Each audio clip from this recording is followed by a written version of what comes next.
હમણાં અસહ્ય ગરમીથી લોકો જ્યારે પરેશાન થયા છે ત્યારે આગામી દિવસો અંગે જોઈએ તો હવે ગરમીમાં થોડો ઘટાડો થશે. પશ્ચિમી વિક્ષોભની અસર જે 18 તારીખથી આવે છે, 20, 21 તારીખ, 22 તારીખ સુધીમાં વાદળવાયુ રહેશે, જેના કારણે મહત્તમ ઉષ્ણતામાનમાં વધારો થતાં જન સમુદાયને ગરમીમાંથી કંઈક રાહત મળતી જણાશે. પરંતુ પુનઃ તારીખ 24મી એપ્રિલથી ગરમી વધવાની શક્યતા રહેશે અને મધ્ય ગુજરાતના ભાગોમાં 42 થી 43 ડિગ્રી સેલ્સિયસ મહત્તમ ઉષ્ણતામાન થવાની શક્યતા રહેશે. ઉત્તર ગુજરાતના ભાગોમાં 40-41 ડિગ્રી સેલ્સિયસ જેવું થવાની શક્યતા રહેશે. ઉત્તર સૌરાષ્ટ્રના ભાગોમાં પણ ગરમી વધશે. કચ્છના ભાગોમાં પણ 38-39 ડિગ્રી સેલ્સિયસ જેવું રહેવાની શક્યતા રહેશે. પણ ઉલ્લેખનીય છે કે પવનનું જોર હવે વધશે. કચ્છમાં પવનનું જોર વધારે રહેશે અને લગભગ જૂનાગઢના ભાગોમાં પણ 38-39 કે 40 ડિગ્રી સેલ્સિયસ જેવું મહત્તમ ઉષ્ણતામાન રહેવાની શક્યતા રહેશે. સુરતના ભાગોમાં પણ ગરમી જેવી રહેવાની શક્યતા રહેશે. એટલે 24 તારીખથી પછી ગરમી વધશે અને તારીખ 27થી પુનઃ પ્રી મોન્સૂન એક્ટિવિટીની શરૂઆત થશે. પ્રી મોન્સૂન અરબ સાગરના ભેજ અને બંગાળ ઉપસાગરના ભેજના કારણે લગભગ મધ્યપ્રદેશના ભાગો, એડજોઇન ગુજરાતના ભાગો, ઉત્તર ગુજરાતના ભાગમાં પ્રી મોન્સૂન એક્ટિવિટીની શરૂઆત થતી જોવા મળશે અને તારીખ 28-29માં કંઈક ગરમી રહેશે. 42 ડિગ્રી ઉપર મહત્તમ ઉષ્ણતામાન જશે.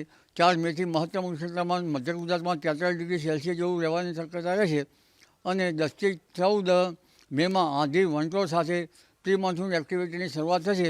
આ વખતે વાવંટોળને આંધીનું પ્રમાણ વધારે રહેશે, જેથી બાગાયતી પાકો પર તેની અસર થવાની શક્યતા રહેશે.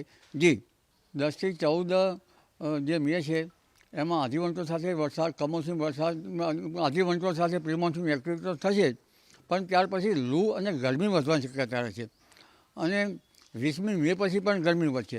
મહત્તમ ઉષ્ણતામાન 44 ડિગ્રી સેલ્સિયસ કે 45 ડિગ્રી સેલ્સિયસમાં કેટલાક ભાગોમાં મે માસમાં જઈ શકે છે અને ગરમી છેક જૂન માસની શરૂઆત સુધી રહેવાની શક્યતા રહેશે અને મે માસના અંત અને 8મી જૂન આસપાસ અરબ સાગરમાં હલચલ જોવા મળશે અને સામાન્ય રીતે કંઈક હળવા ચક્રવાતની અસર શક્યતા રહેશે.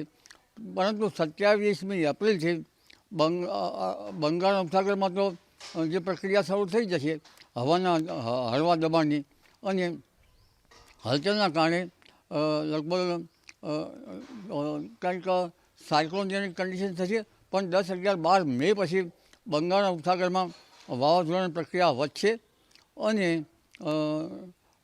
ત્યાર પછી તો તારીખ 8મી જૂન આસપાસ તો તે પ્રમાણમાં વધશે અને ગુજરાતમાં તારીખ 8 થી 14 જૂનમાં વરસાદ થવાની શક્યતા રહેશે.